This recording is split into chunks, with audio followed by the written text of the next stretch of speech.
Hello everyone, welcome to vision WBCS. Vision WBCS প্ল্যাটফর্মে তোমাদের প্রত্যেককে স্বাগত এবং একই সাথে ম্যাথসের প্রথম ডেসক্রিপটিভ ক্লাসে তোমাদের প্রত্যেককে স্বাগত। তো ম্যাথসের ডেসক্রিপটিভ ক্লাস তোমরা হয়তো ফার্স্ট টাইম ওয়েস্ট বেঙ্গলের বুকে এত ভালো প্যারামিটারের বিচারে প্রথমবার হয়তো দেখছো। তো যাই হোক, সেটা তোমরাই বিচার করবে এবং প্রথমত যে আমার দিক থেকে যে ইনফরমেশন বা যে মেসেজটা তোমাদেরকে দেওয়ার, যে এটা হলো সম্পূর্ণভাবে ডেসক্রিপটিভ ক্লাস। তার মানে কি স্যার, এখানে তাহলে অপশান আপনি লিখেছেন কেন, যেটা আমি দেখতে পাচ্ছি সাইডে? অপশান এই কারণে তোমাদেরকে লিখেছি যে আমাদের ব্যাচে যে প্রশ্নগুলোকে তোমাদেরকে ডিসকাস করা হয় অবজেক্টিভে, সেই প্রশ্নগুলোর মধ্যে যে প্রশ্নগুলো ডেসক্রিপটিভের পোটেনশিয়ালিটি রাখে, মানে ডেসক্রিপটিভে পড়ার যোগ্য, সেই প্রশ্নগুলোকেও কি করে আমরা ডেসক্রিপটিভভাবে সলভ করতে পারি সেটা বোঝানোর জন্য এই প্রশ্নগুলোকে অপশান ফরম্যাটে রাখা। পরীক্ষায় তোমরা 4টে অপশান পাবে না, 5টা অপশান পাবে না। তোমাদের ক্ষেত্রে পরীক্ষায় শুধুমাত্র স্টেটমেন্ট থাকবে, কোশ্চেন যেরকম হয় মাধ্যমিক স্ট্যান্ডার্ডে প্রশ্ন থাকবে, তোমাদেরকে সেটাকে সলভ করতে হবে। তো এই প্রশ্নটা রাখার উদ্দেশ্য হচ্ছে যাতে তোমরা রিলেট করতে পারো। আমরা তোমাদের জন্য কন্টেন্টটাকে এভাবে ডেভেলপ করেছি, যারা ভিশন ডাব্লিউবিসিএসে পড়বে তারা জানো যে তোমাদের ক্ষেত্রে যে তোমরা যখন আমাদের কাছে এমসিকিউ যে সেশনগুলো হয়, এমসিকিউ সেশন তো নয়, ওটা হচ্ছে কনসেপচুয়াল ক্লাসেস, যেখানে আমরা আমাদের যে গতানুগতিক প্যাটার্নে তোমাদের কিন্তু ক্লাস করাই। সেই গতানুগতিক ক্লাসে আমরা সমস্ত টাইপগুলোকে কভার করি এবং সেই টাইপগুলোকে কি করে শর্ট ট্রিক্সে কি করে কত তাড়াতাড়ি সলভ করা যায় সেগুলোকে শেখাই। এখন যখন ডেসক্রিপটিভ পরীক্ষা হবে তখন দুটো জিনিস ঘটবে। এক তো হচ্ছে এক ধরনের ছাত্র থাকবে যাদের মাথা তৎক্ষণাৎ কাজ করা বন্ধ করে দেবে, কারণ তারা এখন এই প্যাটার্নের সাথে, যেহেতু সেন্ট্রাল গভর্নমেন্টের লেভেলে এবং ওয়েস্ট বেঙ্গল গভর্নমেন্টের লেভেলে ম্যাক্সিমাম পরীক্ষা এখন কিন্তু মানে একদম এমসিকিউ ফরম্যাটে হয় এবং সেখানে কম্পিটিশানে কিন্তু একটা মারাত্মক জায়গা রয়েছে, যার ফলে আমরা এতটাই অভ্যস্ত হয়ে যাই কম্পিটিশানের সাথে যে আমরা ডেসক্রিপটিভ কী করে লিখতে হয় সেটা অনেক দিন আগে ছেড়ে আসার কারণে অনেক সময় আমরা বুঝতে তো পারি, বলতেও পারি কিছুটা কীভাবে হবে, কিন্তু লিখে উঠতে পারি না। এই যে লেখার যে শৈলী, সেটাও কিন্তু আমাদের এই ক্লাসের মধ্যে আমরা দেখব এবং এর সাথে আরও কিছু জিনিস আছে। ধরো, তোমার কাছে অনেক সময় মনে হতে পারে না স্যার, আমি এই নাম্বার সিস্টেম চ্যাপ্টারটা আজকে আপনি নিয়ে এলেন, তো নাম্বার সিস্টেম চ্যাপ্টার থেকে যদি প্রশ্ন পড়ে কোথায় পড়তে পারে? স্যার, মিসলেনিয়াস সার্ভিসের মেন্স এক্সাম পড়তে আসতেই পারে, অ্যারিথমেটিকের সিলেবাস বাট আসতে পারে। তোমরা জানো বিভিন্ন কিছু এক্সপেরিমেন্ট চলছে। তো এরপরেও যদি দেখো ডব্লিউবিসিএস এর যে আগামী তোমাদের ডেসক্রিপটিভ পেপার, সেখানে তো 100% আসবে, তাই না? তো এইরকমভাবে তোমরা যদি একটু ভালো করে লক্ষ্য করো, তোমাদের ক্ষেত্রে দুটো অপরচুনিটি থাকছে। এই যে কনসেপ্টটা তোমাদের মধ্যে তৈরি হবে, এই কনসেপ্ট তোমাকে এমসিকিউতেও অনেক সময় পোটেনশিয়ালিটি দেবে এবং সঙ্গে তোমাদের কিন্তু ডেসক্রিপটিভ যত পেপার হবে সেখানেও কিন্তু তোমাদের একটা এজ দেবে। কারণ কি হয়, দেখবে অনেকেই তোমাকে এমসিকিউ অনেক জায়গায় তুমি এমসিকিউ ফরম্যাটে সলভ করা শুরু করে দেবে এবং তোমাদেরকে পাশাপাশি বলা হবে যে দেখো এর ডেসক্রিপটিভ ফরম্যাটটা এরকম, সেখানে তোমাদেরকে একটা জাস্ট প্রি টাইপড মানে আগে থেকে টাইপ করা অথবা আগে থেকে ছবি তুলে তোমাকে করে সলিউশনটা দিয়ে দেবে, সেখানে কিন্তু সলিউশন করানো হবে না। এই তোমাদের প্রথম সেশন, যেখানে আমি তোমাদেরকে লাইভ কি করে লিখতে হয় সেটাকে শেখাবো, কি করে কোয়েশ্চেনটাকে আননোন কোয়েশ্চেনকে কি করে ফরম্যাট মানে কি করে সাজাতে হয়, কি করে তাকে ফরম্যাটিং করতে হয়, পুরো জিনিসটাকে কিন্তু আমি তোমাদেরকে প্র্যাকটিক্যালি করে দেখাবো এবং হাতে লিখে দেখাবো। ঠিক আছে, যাতে তোমরা বুঝতে পারো পরীক্ষা হলে লিখতে কি করে হয়। ঠিক আছে, তো চলো শুরু করা যাক। আজকের প্রথম চ্যাপ্টার তোমাদের নাম্বার সিস্টেম। যেহেতু আমাদের সিলেবাসে যেভাবে যেভাবে আমাদের পড়ানো হয়, যে চ্যাপ্টারটাই আমাদের এমসিকিউ চলে, আমরা সেই মানে সঙ্গে ডেসক্রিপটিভ পেপার যদি তার মেন্সে থাকে তার মেন্সটাও কিন্তু সেম অর্ডারেই চলে, যাতে তোমরা একই চ্যাপ্টারে ডেসক্রিপটিভ এবং এমসিকিউ একসাথে করতে পারো। ঠিক আছে, তো এটা একটা খুব ভাইটাল দিক। আমরা শুরু করে দিই আজকের ক্লাস। তোমরা সবাই ফোকাস হইতে কিন্তু ক্লাসটা করবে, ঠিক আছে, যাতে তোমাদের জিনিসপত্রগুলো একদম ক্লিয়ার হয়ে যায়। দেখো, প্রথম যে কোয়েশ্চেনটা তোমরা স্ক্রিনে দেখতে পাচ্ছ, আশা করি ক্লিয়ারলি দেখতে পাচ্ছ।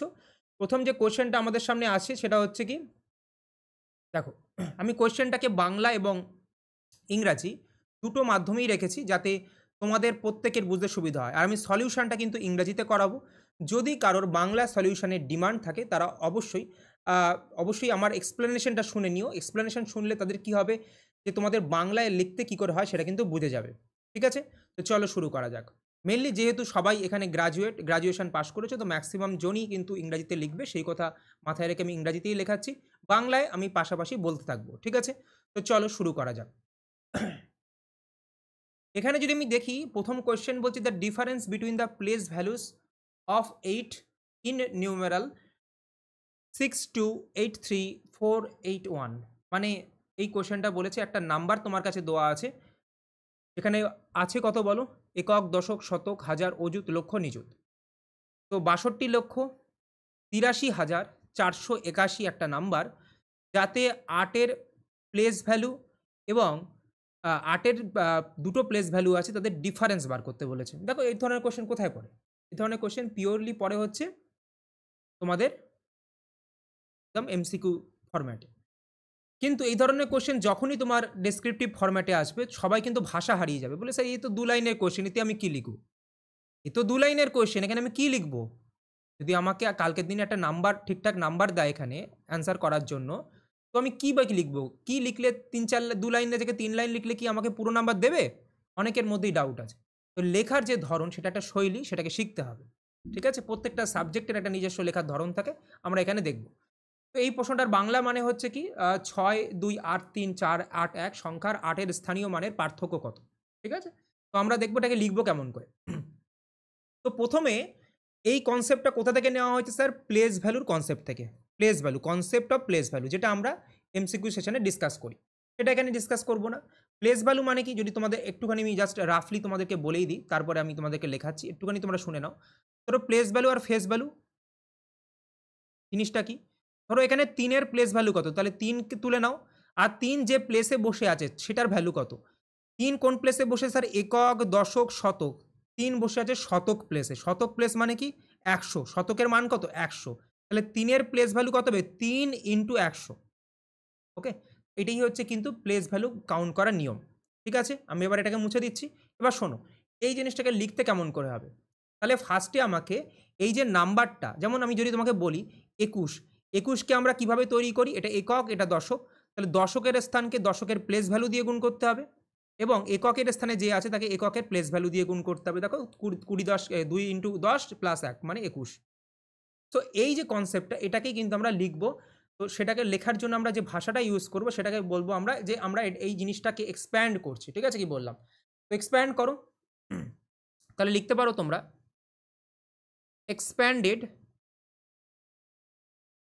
expanded form of কার 6283481 কি সেটা, সমান সমান, বা ইজ দাও,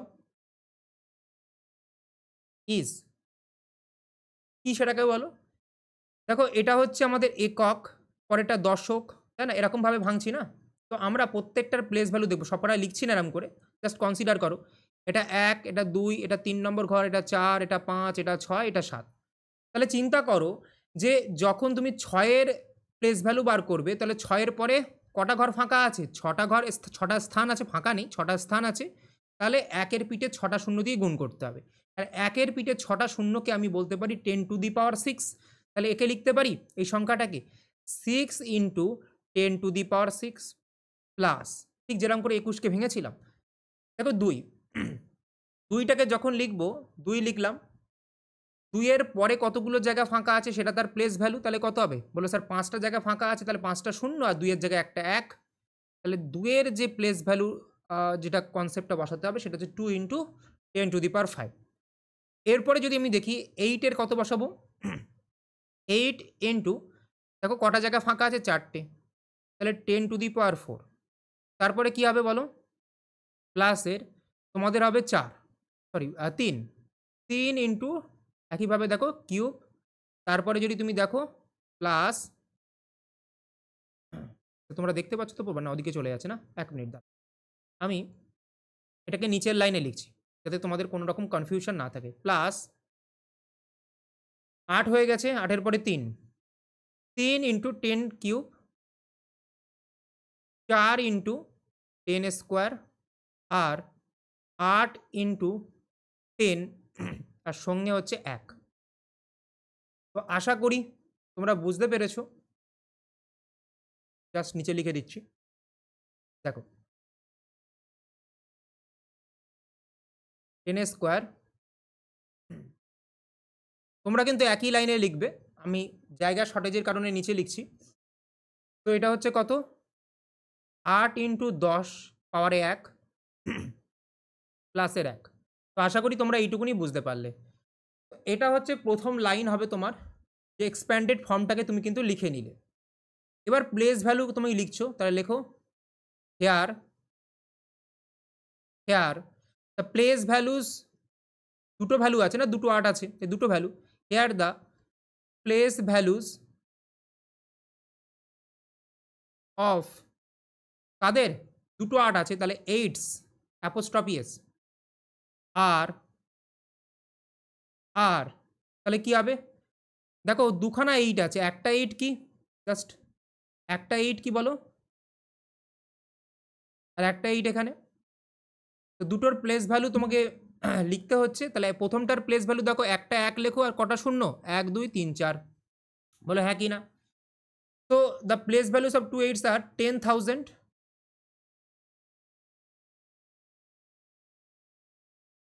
আর দেখো লিখছিটা কেমন করে, এটা কিন্তু খুব গুরুত্বপূর্ণ, ভালো করে বুঝবে। প্রথমে আমি প্লেস ভ্যালুগুলোকে লিখে নিচ্ছি, ঠিক আছে। আটের স্থানের যে ভ্যালু সেটাকে লিখে নিচ্ছি, আর 10,000 কেন বুঝতে পেরেছো, কারণ 8-এর জায়গায় 1 বসাও, এখানে 4টে শূন্য হয়ে যাবে, 10,000 অ্যান্ড 10 রেসপেক্টিভলি,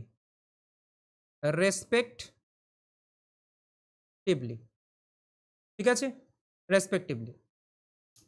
এবার তোমাকে বলতে বলেছে এখানে রেসপেক্টিভলি, এবার লিখে দাও তাহলে অ্যাকচুয়ালি কত, সাচ দ্যাট, অ্যাকচুয়ালি কত, such that 8 into, or place value দিয়ে গুণ করতে হবে, কত বলেছে, 10,000, তাই না, তাহলে 10,000 অ্যান্ড 8 ইন্টু 10, ক্লিয়ার, লেখা হয়ে গেল। এরপরে যে difference between, therefore difference between মানে অন্তর বার করছি, difference between the place values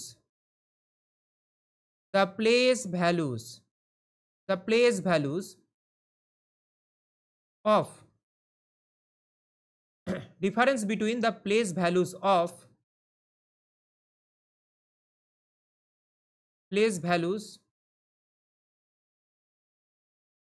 of 8 in 6283481 is কত হবে, 8, তার পাশে 4টে শূন্য, তাই না, আর তাকে থেকে বিয়োগ করবো 80, তাহলে উত্তর হবে কত, 79920, ঠিক আছে, 79,920। তো এইভাবে কিন্তু আমরা জিনিসটাকে লিখবো। তাহলে একটা কমপ্লিট লেখা কিন্তু আমি দেখালাম, আশা করি তোমাদের কোনো রকম বুঝতে অসুবিধা হয়নি। দেখো ওখানে জায়গা শর্টেজের জন্য আমরা এক্স্যাক্টলি কোয়েশ্চেনটা যেভাবে আমাদের খাতায় লিখতে হবে তার লুকটা কেমন হবে সেটা দেখাতে পারিনি, তাই জন্য আমি তোমাদেরকে এভাবে একটু সাজিয়ে দিলাম, যেখানে তোমরা দেখতে পাবে এক্স্যাক্টলি কোয়েশ্চেনটা লেখার পরে সেটা কেমন দেখতে লাগবে বা এক্সামিনারের কাছে কীরকম লাগবে, যাতে সেটা মানে দেখতেও একটা সুন্দর একটা রিপ্রেজেন্টেশন একটা সুন্দর দেখায়। কারণ দেখবে সবসময় আমাদের যে লাইনগুলো শুরু করতে হয় সেগুলো কিন্তু একদম রাইট হ্যান্ড সাইড থেকে একদম সেম লেভেলে থাকা খুব জরুরি, তারপরে কিন্তু আমাদের সুন্দরভাবে সেটাকে রিপ্রেজেন্ট করতে হবে। তোমরা পরিষ্কারভাবে স্ক্রিনে দেখতে পাচ্ছ, যখন তোমরা এটারই নোটসটা পাবে তখন ঠিক এভাবে সাজানো গোছানো জিনিসগুলোকে, কোয়েশ্চেনের তার পাশে উত্তরগুলোকে আমরা কিন্তু এভাবে সাজিয়ে দেবো, ঠিক আছে। অবশ্যই করানোর সময় টাইম মানে অবশ্যই এটা জায়গাটা স্পেসের শর্টেজ থাকে, তো সেখানে আমরা হয়তো বোঝাবো, বাট যখন আমরা উত্তরপত্রটা তোমাদের সামনে দেবো, মানে এই যে পেজের কপিটা যখন তোমাদেরকে দেবো ক্লাস নোটসের, তখন সেটাকে কিন্তু আমরা এভাবে সাজিয়ে দেবো, ওকে। নানা রকম উপায় আছে, সেই টুলসগুলোকে ইউজ করে আমরা সেগুলোকে সাজিয়ে দেবো, যাতে তোমাদের পড়ার এক্সপিরিয়েন্সটা বা প্র্যাকটিসের এক্সপিরিয়েন্সটা আরও বেটার হয়, ঠিক আছে। তো চলো শুরু করা যাক, আমরা নেক্সট কোয়েশ্চেন এবার কিন্তু একটু পরে চলে যাব। চলো এবার সেকেন্ড কোয়েশ্চেন আমরা দেখে নিই। সেকেন্ড কোয়েশ্চেন আছে, the digit in the unit place of the product 2137 to the power 754 দেখো ইউনিট ডিজিটের প্রবলেম তোমরা সকলেই ট্রিক লাগিয়ে আজ পর্যন্ত সলভ করে এসো। যদি এটাকে আমাদের সলভ করতে হয় তাহলে মানে ডিটেইলড ওয়েতে সলভ করতে হয়, মানে আমাদের লিখিত আকারে সলভ করতে হয়, ডেসক্রিপটিভ আকারে সলভ করতে হয়, তাহলে আমরা কি করে করব? দেখো দুটো পদ্ধতি আছে এবং আমরা দুটো পদ্ধতি নিয়েই কথা বলবো। ঠিক আছে? তো প্রথম যে পদ্ধতি নিয়ে কথা বলবো সেটা আগে দেখো। এখানে আমরা এটাকে একটু ভালো লেভেলের প্রবলেমে সলভ করো, মানে একটু উচ্চ লেভেলের একটা থিওরি সেখানে কিন্তু আমরা সলভ করে সেটাতে দেখো এটাকে আমরা কি করতে পারি ভালো করে শুনবে। যারা এই থিওরিটা জানো অবশ্যই তারা এভাবে সলভ করবে, আর যাদের এই মানে আমাদের যারা হায়ার সেকেন্ডারি লেভেলে ম্যাথস ছিল না তাদের সেকেন্ড লেভেলে সেকেন্ড যে টাইপটা সেভাবে সলভ করবে। ঠিক আছে? মানে সেকেন্ড ভাবে যেটা সলভ করবে সেটা সেই উপায়ে সলভ করবে। তো প্রথমে সেকেন্ড উপায়টাই আগে বলে দিই কারণ ওটা সবার জন্য প্রযোজ্য। সেকেন্ড উপায় হচ্ছে কি, যেখানে যদি ইউনিট ডিজিট আমাকে বার করতে হয় তাহলে শুনে নাও। আমরা ইউনিট ডিজিট মানে কি লাস্ট ডিজিট ক্যালকুলেট করছি, তাহলে আমরা লিখতে পারি for the unit digit, for the unit digit we calculate, আমরা কি ক্যালকুলেট করব? Calculate for the unit digit we calculate কি আছে বলো?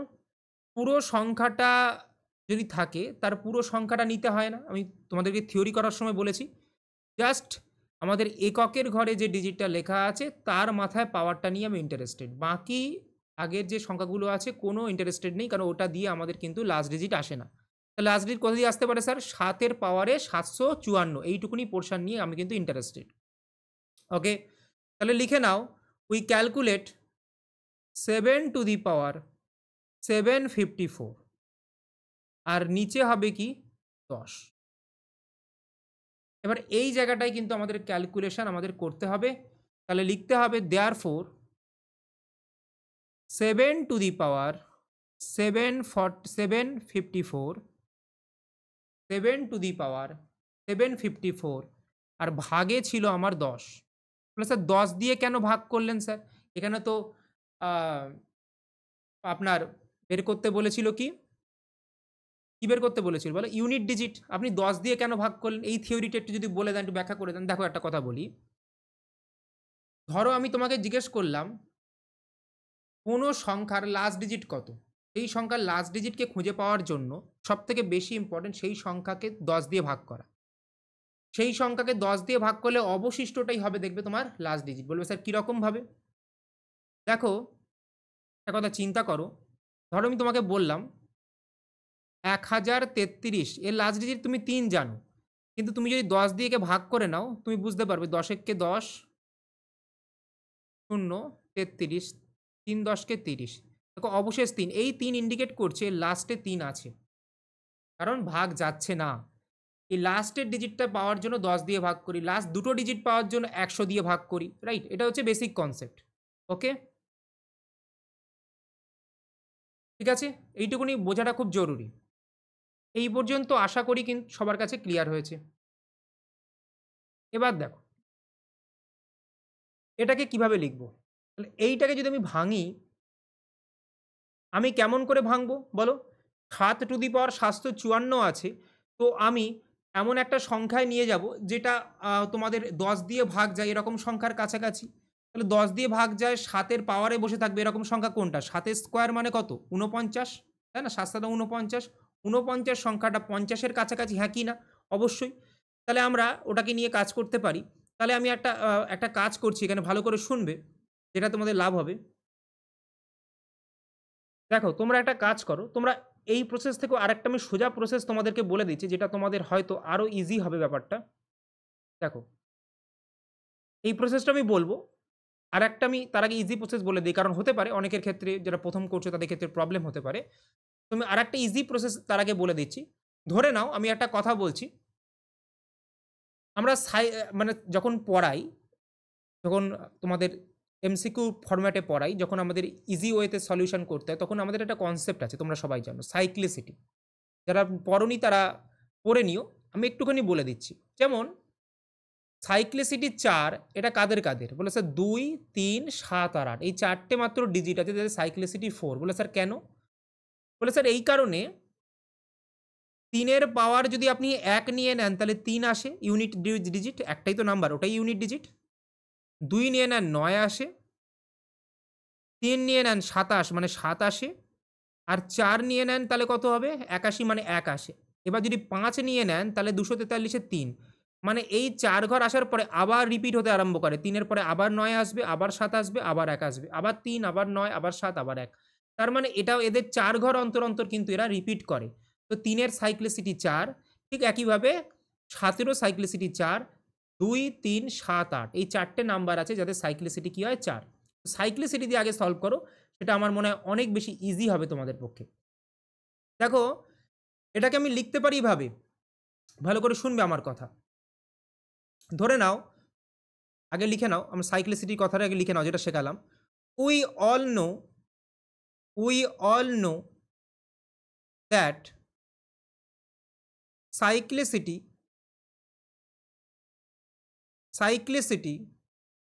of 7 is 4 তো আমরা এখান থেকে কি করব? আমরা ইউনিট ডিজিট ক্যালকুলেট করতে চাইছি, তাহলে আমরা এক এক করে এগোবো।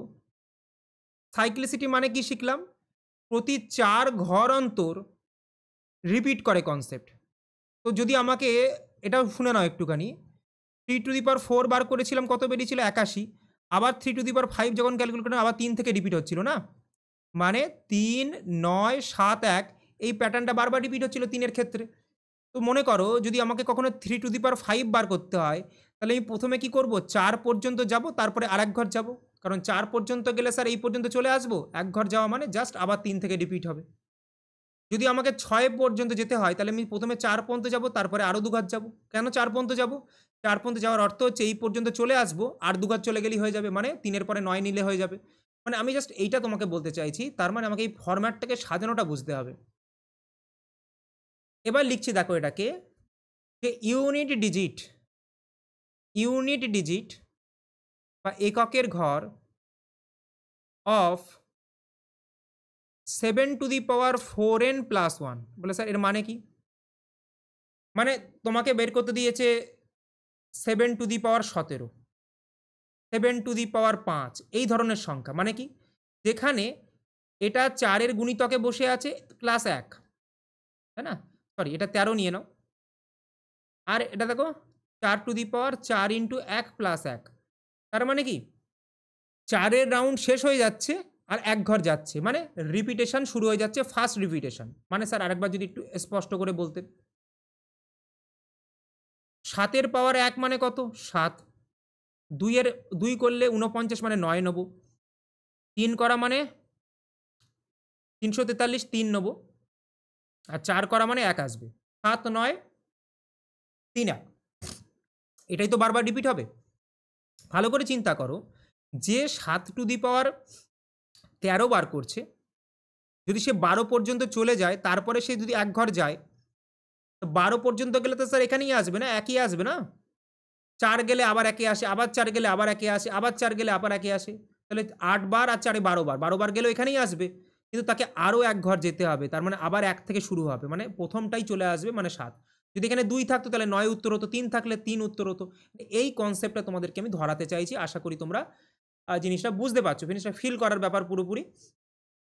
যাদের বেসিক ক্লিয়ার, যারা আমার কাছে বেসিক কনসেপচুয়াল থিওরি করেছো এমসিকিউ সেশনের জন্য, তারা অবশ্যই এই জিনিসটা জানো। এই জিনিসটা আমি খুব গভীর থেকে এখানে বলি। তো এবার হচ্ছে কি, ধরো ইউনিট ডিজিট যখন, তার মানে 4n প্লাস 1 মানে কি? ফার্স্ট আমাদের কিন্তু সাইক্লিসিটি অর্ডারের ফার্স্ট এলিমেন্ট, ঠিক আছে? 4n প্লাস 1, তাহলে সেটা কত হবে? 7 টু দি পাওয়ার 1, তার মানে সেটা হয়ে যাবে 7।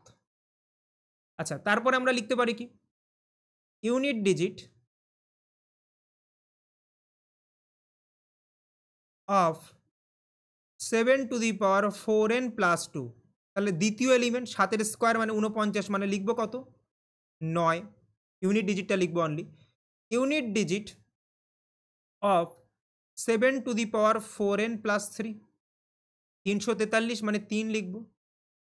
Unit digit of 7 to the power 4n, তাহলে এটা কত লিখবো বলো? এটা লিখবো হচ্ছে যেটা একটু আগে লিখেছিলাম 1। ক্লিয়ার হয়েছে? এইবার আমাদেরকে কি করতে হবে, ভালো করে শুনবে আমার কথা। এইটুকুনি যদি ক্লিয়ার হয়ে যায় তোমাদের কাছে, এবার জাস্ট একটুখানি তোমাদেরকে মাথা খাটাতে হবে যে আমাদের কাছে দোয়া কি আছে, 2 3 7 8 টু দি পাওয়ার 753। তার মানে আমাদের কাছে দোয়া আছে কি 2 1 3 7 আর পাওয়ারে দোয়া আছে 754। ঠিক আছে? তো এটাকে আমি লিখতে পারি, ভালো করে শুনবে। 2 1 3 7 থেকে এর মতোই রাখলাম। পাওয়ারে 457টাকে কিভাবে লিখবো বলো? 4 ইনটু ফর্মে লিখবো। তাহলে 4 ইনটু লিখতে পারি এটা 188। বলে স্যার আমি যদি এরকম পরীক্ষা হলে আপনি তো বুঝে গেলেন, আমি যদি বুঝতে না পারি, আরে ভাগ করে নেবে, 4 দিয়ে ভাগ করে নেবে 754 কে, তাই না? ভাগ করে নেবে 4 1 কে 4, 35, 4 8 32, 34, 4 8 32। তাহলে কতবার ভাগ যায় স্যার? তাই না? 188 বার ভাগ যায়। তাহলে 4 ইনটু 188। আর কত অবশিষ্ট স্যার? 2। তাহলে প্লাসের 2। মানে এটাকে এরকম করে ভেঙে নেবে। ঠিক আছে? এটাকে আমি মুছে দিচ্ছি। বাট এটা তোমরা আশা করি নিজের খাতায় নোট ডাউন করে নিয়েছো। ওকে? যদি এটা হয়ে যায়, এবার আমাকে দেখো, এবার তোমরা দেখো কি করতে চাইছি। এবার আমরা ইউনিট ডিজিট লিখতে চাইছি, রাইট? তো আমরা লিখছি ইউনিট ডিজিট অফ 2137 পাওয়ারে 754 will be same as that। মানে এর যে ইউনিট ডিজিট হবে সেটা সেম হবে কার মতো? সেম অ্যাজ দ্যাট অফ, আমি বলেছিলাম না ইউনিট ডিজিট বার করার জন্য এর সামনে কি তোমাদের ডিজিট আছে ইম্পর্টেন্ট নয়, শুধু ইউনিটে কে বসে আছে সেটা ইম্পর্টেন্ট। তাহলে হচ্ছে কি 7 টু দি পাওয়ার, আচ্ছা আমি এটাকে একটুখানি মুছে দিচ্ছি যাতে তোমাদের পরে এটা লিখতে অসুবিধা নয়। 7 টু দি পাওয়ার, 7 এর পাওয়ারে কত বসে আছে এইটা, রাইট? তো 7 to the power 4n, n এর মান এখানে কত? n এর মান এখানে হচ্ছে 188। তাহলে 4n প্লাস 2 ফরম্যাটে পড়ে যাচ্ছে না? মানে এই ফরম্যাটটাই পড়ে যাচ্ছে, হাইলাইট করে দিলাম। ঠিক আছে? আমি মুছেও দিলাম হাইলাইটটা যাতে তোমাদের অসুবিধা না হয়। তো একবার একটা চিন্তা করে বলো, এই যে যেটা লিখলাম, রাইট? এটা যেটা লিখলাম, তাহলে দেখো 7n প্লাস 2 ফরম্যাটেই লিখেছি, তাই না? 7 ইন্টু 180, এটাকে n ভাবো মনে মনে। ঠিক আছে, তাহলে কি লিখবে? Of same as that 7 to the power 4n plus 2, that is তাহলে কত হবে উত্তর? উত্তর হবে 9। তাহলে উত্তর হবে দ্যাট ইজ 9। এইভাবে কিন্তু আমাদের ইউনিট ডিজিটের প্রবলেম কিন্তু সলভ করতে হবে। দেখো এই সকল জিনিসগুলো কিন্তু এত ধরে ধরে তোমাদেরকে কোথাও বলা হবে না। আমরা এই কারণেই এটা করছি যাতে এই জিনিসটার সমস্যা মার্কেটে রয়েছে, যাতে তোমাদেরকে এই সমস্যা থেকে বার করা যায়। ঠিক আছে? ওকে, ক্লিয়ার? চলো এবার আমরা দেখে নিই যে আমাদের কাছে সেকেন্ড মেথড কি আছে। ওকে,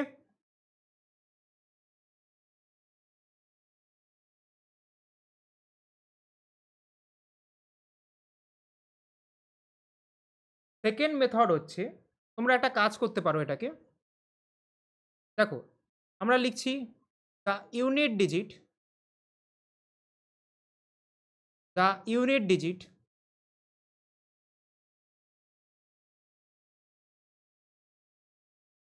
অফ 2137 পাওয়ারে কত আছে 754 ইজ সেম অ্যাজ, যেটা আমরা জানি basic theory, as the last digit of 7 to the power 554। এটা নিশ্চয়ই আর 754, এটা নিশ্চয়ই আর ব্যাখ্যা করতে হবে না, এই জিনিসটা তোমরা অলরেডি জানো। জাস্ট এক মিনিট, আমি যাতে একটু বেটার ওয়েতে তোমাদের দেখাতে পারি। চলো, ওকে, আশা করি স্ক্রিন প্রপারলি দেখতে পাচ্ছ। কোয়েশ্চেন পরে দেখলে হবে, কোয়েশ্চেন তো তোমরা জেনে গেছো, একটু লেখাটাকে ফোকাস করো কি লিখছি আমি। ওকে, এবার হচ্ছে the last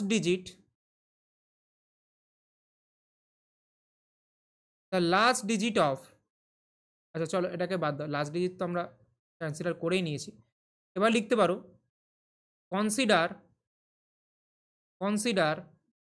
7 to the power 754। এইটাকে আমরা একটু ভাঙছি। কেমন করে ভাঙছি? আমরা যেহেতু দেখো একটুকে শিখাচ্ছিলাম 10 দিয়ে ভাগ করে চেক করব লাস্ট ডিজিট বার করার জন্য। তাহলে 7-এর এমন পাওয়ার বসাবো যাতে সেটা 10-এর গুণিতকের কাছাকাছি যায়। মানে 10-এর গুণিতক কারা? 20, 30, 40, 50, 60, 70, 80, 90, 100 এই ধরনের। এর কাছাকাছি যায়। দেখো 7-এর স্কোয়ার বসালে 49, 50-এর কাছাকাছি যায়। তো সেরকম বসাবো। তাহলে 2 এর থেকে নিয়ে নাও। তাহলে কত হবে? 7 এর স্কোয়ার নিয়ে নিলে 49 হয়ে যাবে। তাহলে এখান থেকে 2 কমে গেছে। মানে 2 দিয়ে ভাগ করে দাও। তাহলে 3 দুগুণ 6 কত হচ্ছে? 7 দুগুণ 14, 7 দুগুণ 14। এটা শুধুমাত্র তাদের জন্য যাদের ম্যাথ ছিল এইচএসে অন্তত। ঠিক আছে? তারাই এটা করবে, নাহলে এটা করার দরকার নেই। এবার কি করতে পারো? এটাকে 49 টাকে করতে পারো কি 50 মাইনাস 1। পাওয়ারে লিখছো কত? 377। এটাকে তোমরা ভাঙতে পারো কি বলো? আমাদের যে থিওরাম আছে, সেই থিওরাম অনুযায়ী কিন্তু বাইনোমিয়াল থিওরাম অনুযায়ী কিন্তু আমরা ভাঙবো। তো কি হবে? 377 আছে, তাহলে কি হবে? 377 C0 ক্যালকুলেশন আশা করি তোমরা এগুলো জানো, বাট আমি এর গভীরে জিনিস লাগবে না যদিও। 50 টু দি পাওয়ারে কত হয়ে যাবে? হাইয়েস্ট পাওয়ার মানে 377। 1 এর পাওয়ার কত হয়ে যাবে স্যার? 0, তো ওই জন্য আমি লিখছি না। মানে -1 ধরলে -1, 1 ধরলেও করলেও হবে। তো সেভাবে তুমি যেভাবে থিওরিটাকে ডেভেলপ করবে সেভাবেই তুমি করবে, অসুবিধা নেই। আমরা যেহেতু 1 ধরে করছি তো প্লাস মাইনাস অল্টার করতে থাকবো। তো মাইনাস, একটুখানি এটাকে সরিয়ে নিচ্ছি, একটুখানি দাঁড়াও 1 মিনিট। পেজটাকে বার করা খুব জরুরি। দেখো, এটা হলো, এর সঙ্গে আমরা কি নিচ্ছি? যেটা পরের টার্ম হবে, একটা মাইনাস একটা প্লাস বললাম, এটা প্রথমটা প্লাস টার্ম হবে, তাহলে পরেরটা মাইনাস টার্ম হবে। যে যেভাবে থিওরিটাকে পড়েছো সে সেভাবে করবে। 377 C1 50 টু দি পাওয়ার, এবার পাওয়ার 1 করে কমবে 376, আর 1 এর পাওয়ার 1 করে বাড়বে, আর 1 এর পাওয়ার যাই বসাও না কেন একই আসবে, তাই লিখলাম না। প্লাস, তারপর একটা প্লাস আসবে, এরকম করে চলতেই থাকবে। আমি লিখছি কি 377 C, লাস্টের আগের টার্মটা লিখছি 376 হয়ে যাবে। 50-এর পাওয়ারে 1 চলে আসবে তখন, আর লাস্টের পাওয়ারে 0 আসে অবশ্যই। ঠিক আছে? আর 1 এর পাওয়ার লেখার দরকার নেই। আর লাস্ট যে পাওয়ারটা হবে সেটা মাইনাসে শেষ হবে। 777 C 377, আর 50-এর পাওয়ার 0 মানে 1 হয়ে যাবে, যে কোনো সংখ্যার পাওয়ার 0 বসালে 1 হয়ে যায়। এটা হচ্ছে মূল কথা। বাট আমাদের যেটা মেন এখান থেকে বার করতে হবে বা যেটাতে বুঝতে হবে সেটা হচ্ছে কি? সেটা হলো যে স্যার এই যে কনসেপ্টটা আপনি করলেন, এখান থেকে আপনি কি চাইছেন? মানে কি বার করতে চাইছেন? দেখো, এগুলো সবই 50-এর পাওয়ারে বসে আছে। তাহলে 50-এর পাওয়ার মানে কি? 50 ইন্টু 50 ইন্টু 50 এই টাইপেরই জিনিস, তাই না? শুধুমাত্র এই টার্মটাকে বাদ দিয়ে বাকিগুলোর মধ্যে অন্তত একটা 50 তো আছেই গুণ আকারে। তাহলে 50 যদি কমন নিয়ে নাও, তো বাকি যা আছে ভার্মে যায়, আমার জানার দরকার নেই। সেটা 50 ইন্টু সামথিংই তো হবে, যাই হোক না কেন। ক্যালকুলেশন করার পরে 50 ইন্টু সামথিংই, আর 50-কে টেনে বার করা যায়, বাকি অ্যাজ ইট ইজ পড়ে থাকবে। শুধু এই টার্মটা থেকে কিছু টেনে বার করা যায়নি, তাহলে এটাকে আলাদা রাখো। এই টার্মটার মান কত? 377 C 377। তোমরা কম্বিনেশন সবাই পড়েছো। কম্বিনেশনের ফর্মুলা যদি এখানে অ্যাপ্লাই করো, 377 এর ফ্যাক্টোরিয়াল বাই কত হবে? 377 মাইনাস 377 এর ফ্যাক্টোরিয়াল, আর কি হবে? তোমাদের ফর্মুলা নিশ্চয়ই মনে আছে, এনসিআর এর ফর্মুলা হয় আর এনপিআর এর ফর্মুলা হয়। এন এর ফ্যাক্টোরিয়াল, আর এর ফ্যাক্টোরিয়াল, এন মাইনাস আর এর ফ্যাক্টোরিয়াল, রাইট? তো ভাঙলে কত হবে? 377 এর ফ্যাক্টোরিয়াল, আর নিচে কত হবে? 377 কেটে যাবে ফ্যাক্টোরিয়ালে, আর এখানে হয়ে যাবে 0 ফ্যাক্টোরিয়াল। 0 ফ্যাক্টোরিয়াল তো 1 আমরা জানি, তো এটা 1 হয়ে যায়, তাই না? তাহলে 1, আর এটার পাওয়ারে 0 বসালে 1, তাহলে এটা হয়ে যাবে 1। তাহলে এই পুরো সংখ্যাটাকে দেখো আমি একটা জিনিসই আনতে পারলাম, 50k-1 ফরম্যাটে নিয়ে আসতে পারলাম। যেখানে কেটা কি বলো? যেখানে কেটাকে আমি বলতে পারি কেটা হচ্ছে একটা ন্যাচারাল নাম্বারই পাবো কোনো না কোনোভাবে। ওকে, ক্লিয়ার? এবার আমরা বের করতে চাইছি লাস্ট ডিজিট। তাহলে লেখো for the last digit, for the last digit we calculate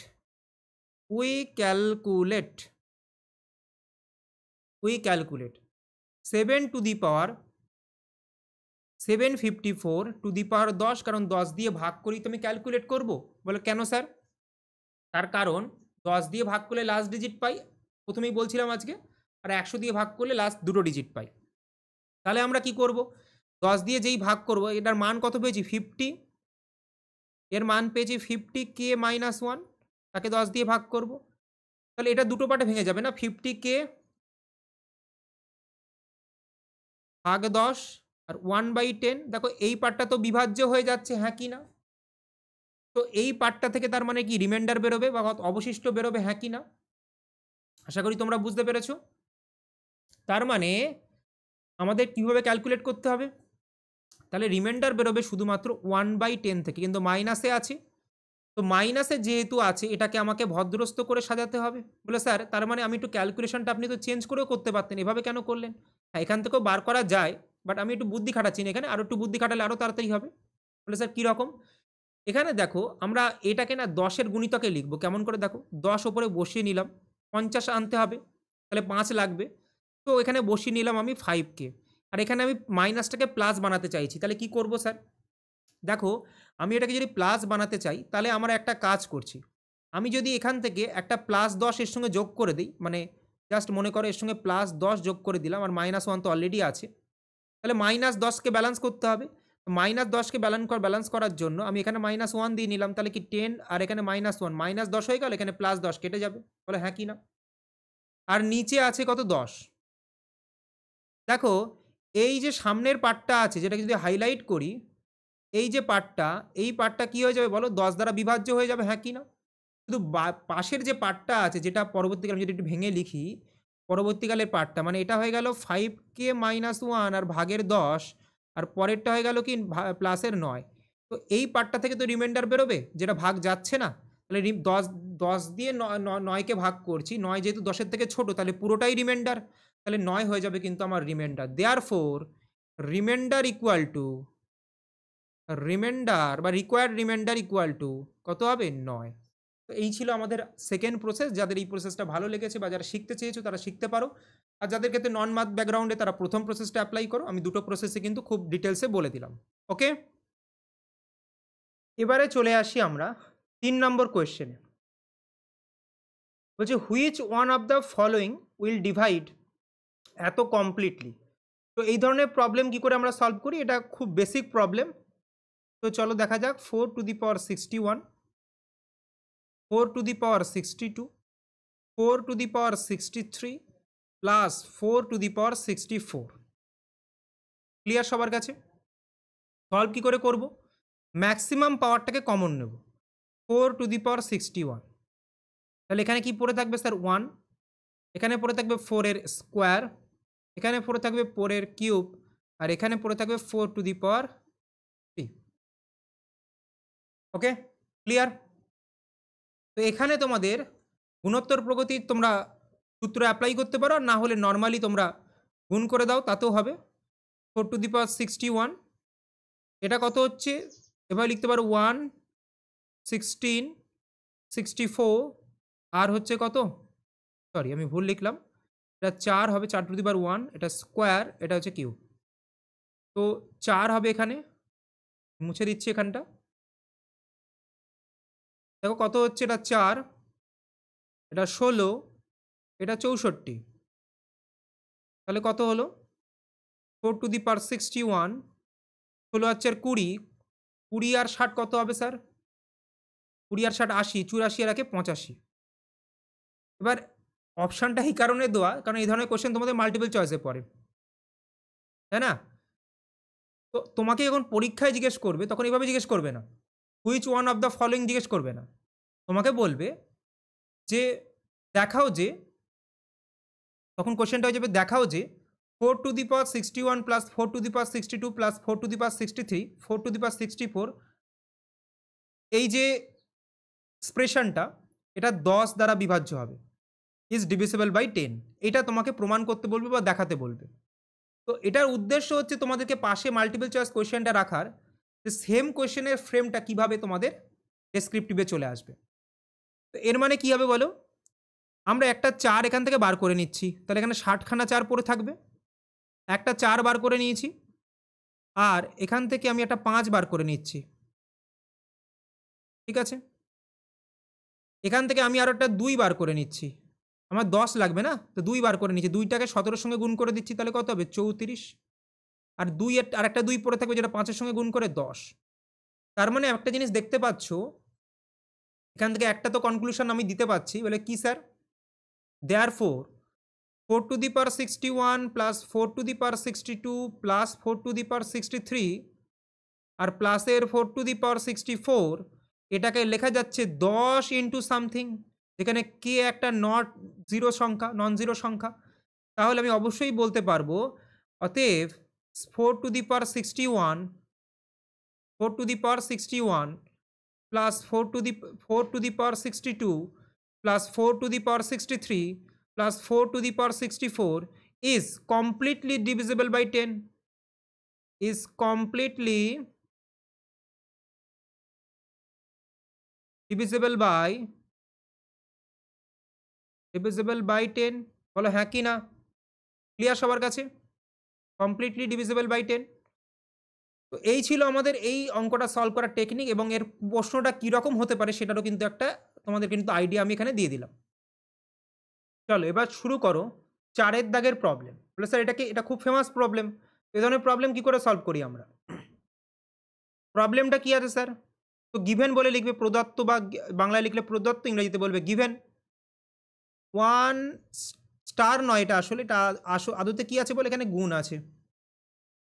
1 into 4 plus 4 into 7 plus 7 into 10 plus 10 into 13 plus 13 into 16। ওকে, তো আমরা যখন সলভ করব কিভাবে করব? প্রত্যেকটার মধ্যে গ্যাপ চেক করবো, তাই না? কত করে গ্যাপ আছে? 3। তাহলে ফার্স্ট টার্মের আগে 1/3 লিখে নিলাম, তাহলে ওপরে হয়ে যাবে কি 3, 1 ইন্টু 4, পরেরটা তো 1/3, উপরে কত 3, 4 ইন্টু 7, তারপরেরটা কত হবে 1/3, ওপরে 7 ইন্টু 10, তারপরে কত হবে 1/3, ওপরে 10 ইন্টু 13, সরি ওপরে 3, ওপরে 3, আর নিচে কত হবে 10 ইন্টু 13 প্লাসের 1/3, ওপরে 3, আর নিচে হচ্ছে কত 13 ইন্টু 16। বলো ক্লিয়ার কি ক্লিয়ার না? অবশ্যই ক্লিয়ার হওয়ার কথা। এবার আমরা কি করছি, 1/3 সবার মধ্যে থেকে কমন নিয়ে নিচ্ছি, তাহলে কি পড়ে আছে 3/14। আমি একটুখানি ওপরে লিখে নিচ্ছি এটাকে যাতে তোমরা স্পষ্ট বুঝতে পারো, দেখো ভালো করে, প্লাস 14 নয়, এটা 1 into 4, 3/4 into 7, 3/7 into 10 plus 3/10 into 13 plus 3/13 into 16। তাই এবার ফার্দার ভাঙবো কি করে? 1/3, 3টাকে লেখো 4 আর 1-এর ফর্মে, 4 আর 1 দিয়ে 3কে কি করে লেখা যায় স্যার? 4 মাইনাস 1, 1 ইন্টু 4 প্লাস 7 আর 4 দিয়ে 3কে কীভাবে লিখবো? 7 মাইনাস 4, 4 ইন্টু 7, সেমভাবে 10 মাইনাস 7 ভাগের হচ্ছে 7 ইন্টু 10, এটা হচ্ছে 13 মাইনাস 10, আর নিচে হবে 10 ইন্টু 13 প্লাস 16 মাইনাস 13, আর নিচে হচ্ছে 13 ইন্টু 16। এবার যদি দেখো 1/3, এবার আমরা কি করছি দেখো, ওপরের একটাকে নেবো যে কোনো 4, 4 নেওয়ার পরে নিচে পুরোটা নেবো, আমরা লিখতে পারি না a minus B by C, যদি লিখি তাহলে কি লিখতে পারি a by C minus B by C. তো সেই যে প্রপার্টি সেটাকে কিন্তু আমরা এখানে অ্যাপ্লাই করব। ঠিক আছে, ক্লিয়ার হয়েছে সবার কাছে? দেখো তার মানে কি করছি এখানে 4/1 1 ইন্টু 4, তাহলে 4 4 কেটে কি পড়ে থাকবে 1 মাইনাস 1/1 ইন্টু 4, তাহলে 1 1 কেটে কি পড়ে থাকবে? কাটবে না, মানে 1/4 পড়ে থাকবে। পরেরটা থেকে 7/4 ইন্টু 7, 7 7 কেটে কি 1/4 মাইনাস 4 4 কেটে কি 1/7। তাহলে বুঝে গেলে প্রথমটা আসবে, তারপর দ্বিতীয়টা আসবে, তাহলে কি হবে প্লাস প্রথমে 1/7 আসবে, তারপরে 1/10 আসবে, এরম করে করে প্রথমে 1/10 আসবে, তারপরে 1/13 আসবে বিয়োগে, তারপরে 1/13 আসবে, তারপরে 1/16 আসবে। বলো ক্লিয়ার কি ক্লিয়ার নয়? আশা করি ক্লিয়ার হয়েছে। যদি ক্লিয়ার হয়ে গিয়ে থাকে তাহলে আমরা পরের স্টেপ যেতে পারি। এখানে দেখো 1/3, দেখো এখানে মাইনাসের 1/4 আর পরেরটার সামনে কি আছে প্লাস, প্লাসের 1/4, তাহলে এই টার্মগুলো কেটে যাবে না? দেখো পরপর কেটে যাচ্ছে, শুধু লাস্টেরটা কাটছে না আর প্রথমটা কাটছে না। তাহলে 1 আর লাস্টেরটা 1/16, তাহলে কত হচ্ছে 1/3। এটা ক্যালকুলেট করো 15/16, তাহলে কত হচ্ছে স্যার 5, তাহলে হচ্ছে 5/16। তো আশা করি তোমরা বুঝতে পেরেছো। Interesting problem. এরপরে একটা সোজা কোয়েশ্চেন আরও সলভ করি। এটা এই কোয়েশ্চেনটা দেওয়া আছে তোমাদের কাছে, কি বলো, ভালো করে কোয়েশ্চেনটা পড়ো আগে। 2 square plus 4 square plus 6 square plus dot dot dot plus 20 square কীভাবে লিখতে পারি? আমরা একটা ফর্মুলা জানি, কি, প্রথম n সংখ্যক স্বাভাবিক সংখ্যার স্কোয়ারের যোগফল। স্বাভাবিক সংখ্যা মানে ন্যাচারাল নাম্বার, তাই না? 4 স্কোয়ার এরকম করে করে যদি আমাকে n স্কোয়ার পর্যন্ত যোগ করি, তার ফর্মুলা আমরা জানি কি, n ইন্টু n+1 2n+1 ভাগের হচ্ছে কত বলো, ভাগের হচ্ছে 6। মনে আছে সবার কাছে? তো এটা যদি অ্যাপ্লাই করতে হয় তাহলে আমাকে এখানে এক স্কোয়ার 2 স্কোয়ার লাগবে না, এটাকে তো এরকম রাখা যাবে না। তাহলে 2টাকে আমি লিখতে পারি 2 ইন্টু 1 তার হোল স্কোয়ার। 4টাকে আমি লিখতে পারি 2 ইন্টু 2 তার হোল স্কোয়ার। 6টাকে লিখতে পারি 2 ইন্টু 3 তার হোল স্কোয়ার। এরম করে করে লাস্টেরটাকে 2 ইন্টু 10 তার হোল স্কোয়ার। বলো লিখতে পারবো কি পারবো না? অবশ্যই লিখতে পারবো। যদি লিখতে পারি, দেখো প্রত্যেকটা থেকে 2 স্কোয়ার বেরিয়ে যাবে, তাহলে 4 করে বেরোবে প্রত্যেকটা থেকে। এখানে পড়ে থাকবে কি 1 স্কোয়ার, এর পরেরটায় পড়ে থাকবে 2 স্কোয়ার, তারপরেরটায় পড়ে থাকবে 3 স্কোয়ার, এরম করে করে লাস্টেরটায় পড়ে থাকবে 10 স্কোয়ার। এবার যদি এই সূত্রটা আমরা অ্যাপ্লাই করি তাহলে কি হবে? এন এর মান কত স্যার? এন এর মান হচ্ছে লাস্ট টার্ম, সেটা হচ্ছে 10, তাহলে 10 বসিয়ে দাও। 10 ইন্টু 10 আর 1 কত 11, তারপরে কত 10 দুগুণ 20 আর 1 21, আর ভাগ করব কত দিয়ে 6। 3 দিয়ে কাটলে 3 দুগুণ 6, 3 7 21, 2 দিয়ে কাটলে কি 5, 5 দুগুণ 10, তাহলে কত হচ্ছে বলো? 5 7 35। 4 ইন্টু 35 তাকে গুণ করবো 11 দিয়ে। 4 35 কত হয়? 4 5 20, শূন্য হাতে 2, 3 4 12 14, 144, তাকে 11 দিয়ে গুণ করলে কত হবে? 0 4 5 1, 1540 কিন্তু আমাদের অ্যান্সার হয়ে যাবে। আশা করি তোমরা বুঝতে পেরেছো। এটা আজকে লাস্ট প্রবলেম। এর পরের সেশনে আমরা কিন্তু তার পরের প্রবলেমগুলো থেকে ডিসকাস করবো। অনেক ভালো ভালো প্রশ্ন আছে, অনেক লেখা প্রশ্ন আছে, লেখা অঙ্ক যেগুলোকে আমরা বলি সেগুলোকেও আমরা দেখব। তো আমরা বিভিন্ন ধরনের প্রশ্ন আলোচনা করব এবং সেগুলোকে সলভ করার কী কী মেথড আছে বা কীভাবে অ্যাপ্রোচ করা যেতে পারে সেগুলোও দেখব। ঠিক আছে? তো আজ এ পর্যন্তই। তোমাদের সঙ্গে আবার পরের সেশনে দেখা হচ্ছে। ভালো থেকো আর ক্লাসটাকে মনোযোগ সহকারে করো। ঠিক আছে?